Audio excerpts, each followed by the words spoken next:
Orang pasti langsung akan bilang, wah kayaknya titik terendah lo waktu indie abis-abisnya dulu. Bukan, justru titik terendah gue adalah waktu gue sama label.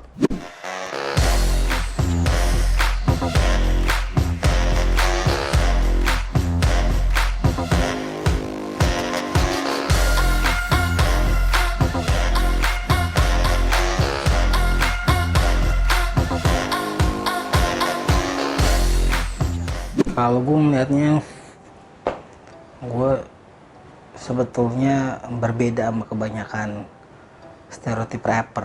Gue suka suka menyendiri orangnya. Jadi emang apa ya, walaupun hidupnya di dunia showbiz, profesinya sebagai rapper, dan rapper pasti ngomong dan lu mesti ekstrovert kalau perform. Tapi dalam kenyataannya gue orangnya lebih cenderung pendiam. Mungkin sebetulnya nge-rap ini extension apa ya, keinginan gue untuk berekspresi dari yang biasanya pendiam. Akhirnya diekspresinya dibanding jadi orang yang sehari-hari rame tapi rame di panggung gitu. Orang kan selalu berusaha mendeskripsikan bahwa kalau lu bilang lu hip hop, lu rapper, berarti definisi karya-karya lu itu ada unsur realnya. Nah kalau begitu, apa yang kita sampein di dalam lagu, kalau real ya berarti itu akan jadi ekspresi attitude dan karakter lu sehari-hari. Makanya gue walaupun gue ekstrovertnya di panggung, gue lebih outspokennya waktu gue berkarya lewat lagu, tapi kalau ditelisik lo bisa nemuin identitas gue lewat lirik yang gue tulis. Gue ngelewatin mungkin tiga fase karir yang sebagai rapper ya. Pertama, indie abis-abisan, ini nggak ada modal, indie yang bolak-balik sana kemarin naik bus. Sempet lah, itu fase pertama. Yang kedua, gue sempet desain sama major label Blackboard EMI, dan setelah fase itu baru gue pure independent dari 2008 sampai sekarang. Jadi nggak ada label, semuanya bikin sendiri, kerjain sendiri, nggak di bawah campur tangan orang lain yang nunjukin gue harus ngapain, harus ngebentuk karakter gue seperti apa. Orang pasti langsung akan bilang, wah kayaknya titik terendah lo waktu indie abis-abisnya dulu. Bukan, justru titik terendah gue adalah waktu gue sama label. Jadi ini waktu itu album kedua yang ada singlenya Jomblo, dan di situ apa ya, awal semuanya kan lagi rame-ramenya nih album yang major pertama tuh yang singlenya Sold gitu loh. Begitu masuk album kedua, kayaknya ada pergeseran tren musik yang lagi rame waktu itu, pop Melayu. I have nothing against pop Melayu, cuma menurut gua ya namanya sebuah major label, mereka pasti akan mengikuti arah angin mana yang jalan gitu. Banyak ide-ide gue yang mental. Dan saat itu album kedua itu gue udah punya anak pertama gue. Gue ngerasa kayak banyak pressure, walaupun udah bisa menghasilkan lewat rap, tapi hasilnya nggak sama kayak sebelumnya. Dan justru gue ngeliat kayak di posisi dimana gue harus mulai menafkahi keluarga yang lebih kompleks daripada cuma gue sama istri gue, kok kayaknya jadi lebih susah gitu. Ada momennya dimana gue bikin sebuah lagu, gue tawarin ke label tahun 2008 nih, labelnya bilang ini lagu gak jualan, susah nih, kayak orang Indonesia gak akan ngerti. Dari situ gue memutuskan untuk keluar dari label itu. Tapi kondisinya makin susah lagi. 2008 sampai 2009 tuh yang bisa dibilang ngumpulin duit untuk kayak beliin popok anak, beli susu, itu kayak waduh pikiran banget lah. Lagi gue rapper tuh sampai hari ini pun kalau kita mau bilang, orang mau bilang gue pengen jadi rapper, lu pasti bisa menghasilkan atau enggak kita nggak tahu. Industrinya di sini di Indonesia sendiri belum sekencang genre yang lain. Jadi menurut gue perlu waktu untuk akhirnya hip hop tuh berkembang dan semua orang bisa hidup gitu dari situ. Tapi bisa dibilang itu momen salah satu momen terendah gue. Justru setelah gue keluar dari label, sampai hari ini segala sesuatunya berjalan jauh lebih baik. Nah, lagu yang ditolak sama label itu tahun 2008, tahun 2009 baru lagu itu ternyata bermakna buat orang. Gue nulisnya kecepetan setahun. Jadi lagu itu online. Waktu gue bikin lagu itu, kalau lo dengerin di lagu, gue nyebut Friendster. Pas lagu itu udah naik, orang pakai Facebook. Jadi lo bisa tahu lagu itu ditulis sebelum bener-bener yang namanya Facebook merajalela kayak sekarang gitu. Walaupun udah ada Facebooknya juga, tapi lo bisa lihat lagu itu ditulisnya sebelum itu. Percaya nggak, waktu gue awal-awal nongkrong sama komunitas hip hop tahun 2000-an awal, Busta Rhymes itu pun dibilang new school. Busta Rhymes sekarang bisa dibilang udah toko gitu. Jadi kalau lu mau punya pikiran yang terbuka, lu akan sadar bahwa segala sesuatu yang ada di scene ini tuh cycle-nya. Nah, cycle-nya sekarang mungkin kayak apa yang gue bikin dulu bisa dibilang old school, sekarang ada yang new school. Tapi ini semua berputar. Dan menurut gue yang paling bisa lo nikmati adalah kalau lo mengerti segala sesuatu pasti akan berubah sesuai dengan zamannya. Yang pasti sangat terasa bedanya sekarang dan dulu adalah sekarang lo nyari referensi di mana aja gampang. Lo perlu beat, lo perlu musik, beat maker banyak. Kalaupun lo nggak bisa nyari sini, lo pengen nyari beat yang asik, lo bisa beli di internet, cari aja type beat siapa, lo bisa jadi lagu, lo tinggal bayar. Kalau dulu internet pelan, lu mesti dial up. Kalau gue mau nyari video-video klip hip hop, gue mesti ke Senen nyari VCD yang udah dikompil. Menurut gue tiap generasi punya hustle-nya sendiri. Sekarang segala sesuatu dipermudah, tapi di saat yang sama ini makin rame, makin banyak pilihan, dan bisa dibilang makin banyak persaingan. Waktu dulu gue bikin karya, begitu rilis orang bilang kayak wah unik nih, wah kayak asik nih, gokil, keren. Kalau sekarang lu keluar dengan suatu karya, somehow yang namanya netizen sekarang akan cepat mengcompare sesuatu dengan yang lain. Kok kayak ini, kok kayak itu, kok kayak ini, padahal kita belum tentu dengerin semua referensi yang mereka bilang.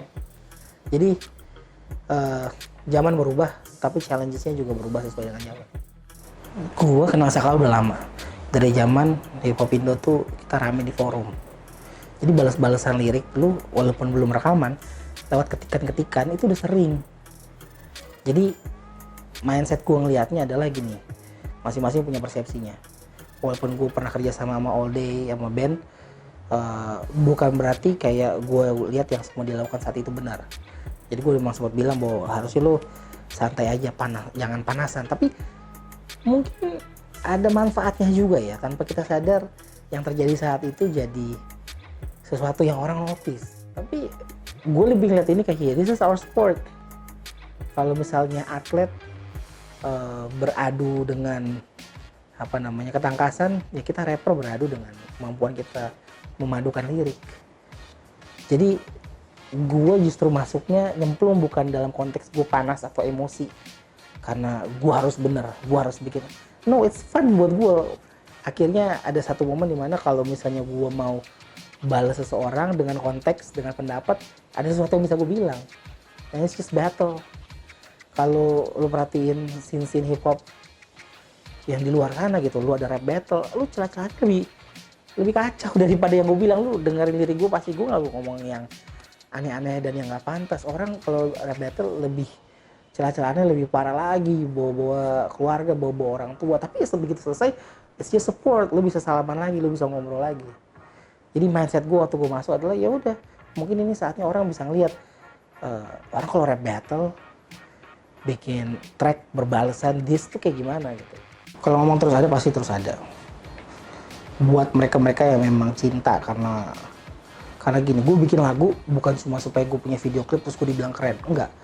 Gue bikin lagu karena gue ada sesuatu yang pengen gue sampaikan, dan gue emang cinta ngerangkum kata-kata dengan bait per bait, lirik-lirik dengan rhyme, segala sesuatu makin kompleks, gue makin puas gitu. Buat orang-orang yang seperti itu, sini ini nggak akan mati, nggak akan habis. Yang gue perhatikan adalah ada banyak pihak lain yang dulu nggak pernah merhatiin hip hop dan rap, termasuk label-label besar, pelan-pelan kayak udah mulai Noel nih, kayak rap asik nih, kayaknya hip hop asik nih. Yang ini datang dan pergi, tapi gue berharap apa ya, bukan cuman pelaku aja, tapi pendengar, penikmat juga bisa nemuin apa sih yang sebenarnya lo suka dari sebuah rap, di luar cuman sekedar jadi lagu asik yang lo dengerin di mobil, atau lagu asik waktu lo lagi ladies night atau di klub, tapi lo benar-benar suka rap karena lo bisa appreciate isi lirik dan apa yang disampaikan masing-masing pelakunya. Menurut gue itu yang akan bikin rap ini akan bergulir lebih banyak penikmatnya dan orang-orang yang suka sampai selamanya. Gue nggak mengukur diri gue dari seberapa penting gue diingat orang. Ujung-ujungnya sampai di titik ini, di fase hidup gue yang ketiga ini, gue bukan berkarya dari tolok ukur showbiz aja lagi gitu, kayak yang penting diingat. Karena gue udah ngalamin waktu gue di major label. Enggak, gue mau berkarya karena memang apa yang gue rasain. Soal lagunya viewsnya banyak, viral, yang streaming banyak, itu belakangan. Tapi yang penting gue bikin yang gue yakinin, gue pengen sampein lewat lagu, itu yang lebih penting. Dan yang lebih penting di sini bukan seberapa orang mengakui seorang Saikoji itu seperti apa, tapi seberapa banyak lagu itu bermakna buat ngebantu mereka, itu yang lebih penting menurut gue. Gue dilupain orang nggak apa-apa, tapi gue tahu selama ini gue kerja dengan passion gue rap, yang gue hidupin sebenarnya bukan orang lain, keluarga gue, anak-anak gue, istri gue, itu yang utama. Orang lupain gue nggak apa-apa, tapi yang penting keluarga gue nggak lupa bahwa gue ada untuk mereka, itu yang paling penting. Gue punya satu cita-cita suatu saat pengen bikin, karena gue udah ngerasain bermusik,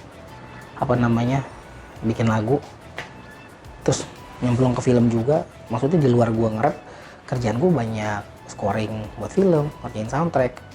Jadi pelan-pelan di dua sisi ini gue udah ngeliat kayak ada sesuatu yang bisa gue lakukan harusnya di sini. Gue pengen banget suatu saat bikin film musikal hip hop. Tapi gue nggak buru-buru, maksudnya gue tahu diri juga gitu, gue belum memahami semuanya. Berapa tahun yang lalu gue sempat ke Amerika, gue nonton ada satu show Broadway yang terkenal banget namanya Hamilton. Itu nyertain soal salah satu bagian dari sejarah Amerika, tapi diceritain Broadway, opera gitu, tapi hip hop. Nah, gue terinspirasi suatu saat gue pengen bikin cerita hip hop di Indonesia tapi musikal. Jadinya kayak gimana nanti aja kita lihat, moga-moga bisa terwujud. Ramen Girl, gue suka karena dia unik dan dia female rapper yang menurut gue ide karakternya kuat banget dan productionnya, beat-beatnya asik. Tuan 13, message-nya jelas, dia punya message yang dia campaign, karakternya jelas, positionnya dia dengan branding dan looknya gue suka.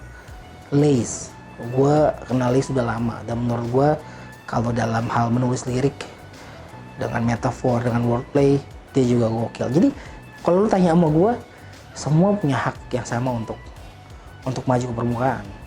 Lu harus lihatnya gini, gue tuh bukan Tuhannya freestyle battle, gue bisa slip juga. Cuman memang yang orang lain sebarkan, yang rame, video yang lu cari di YouTube, itu yang gue mulus-mulus aja. Maksudnya dalam rap battle ya santai-santai aja. Kalau gue sendiri, gue seneng rap battle, itu mengasah otak. Tapi bukan dalam konteks gue kayak ini supremasi, cuman gue yang paling terbaik dan superior. It's all fun and games aja gitu rap battle. Hari ini gue asik, besok kalau gue kalah sama orang, gue seneng. Kenapa? Berarti ada yang jago. Iya.